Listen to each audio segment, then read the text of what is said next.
Give me a minute. I want to talk about our boy David Axe, writing in Forbes magazine, who does a phenomenal analysis of the situation with the Russians and tanks, which have been such a crucial part of this conflict.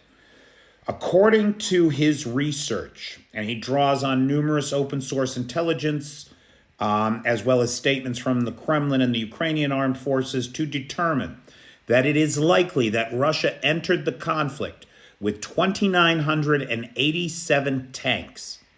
After 23 months of hard fighting, it is, in his estimation, likely that the Russians have lost at least 2,619 tanks.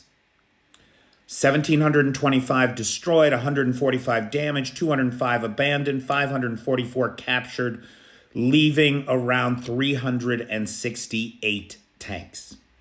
Now, according to the Russians, they've ramped up production. They're pumping out new T-90s at a phenomenal rate, and the army has taken delivery of 1,500 new tanks.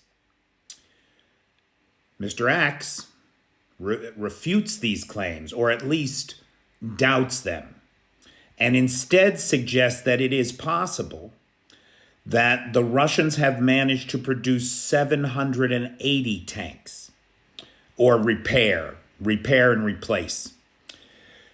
We know that the Russians are taking Monument tanks down and refitting them and sending this rusty junk to the front line.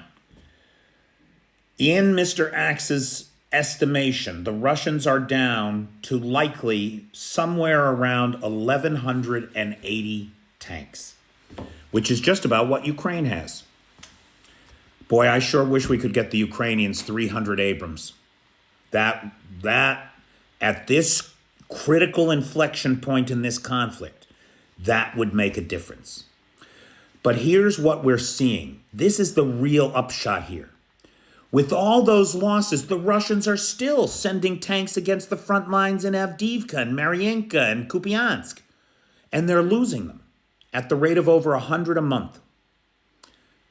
That gives them maybe 11 months that they can keep doing this. Why are they doing it? Because they want us to believe the lie that their resources are infinite. Their resources are not infinite. Their resources are nearly exhausted. God knows their people are. I don't know how long Russia can continue to bleed like this, but it is not forever. If Russia stops fighting, the war ends. If the Ukrainians stop fighting, Ukraine ends. Ukraine, hang in there. Hang in there. The end is in sight.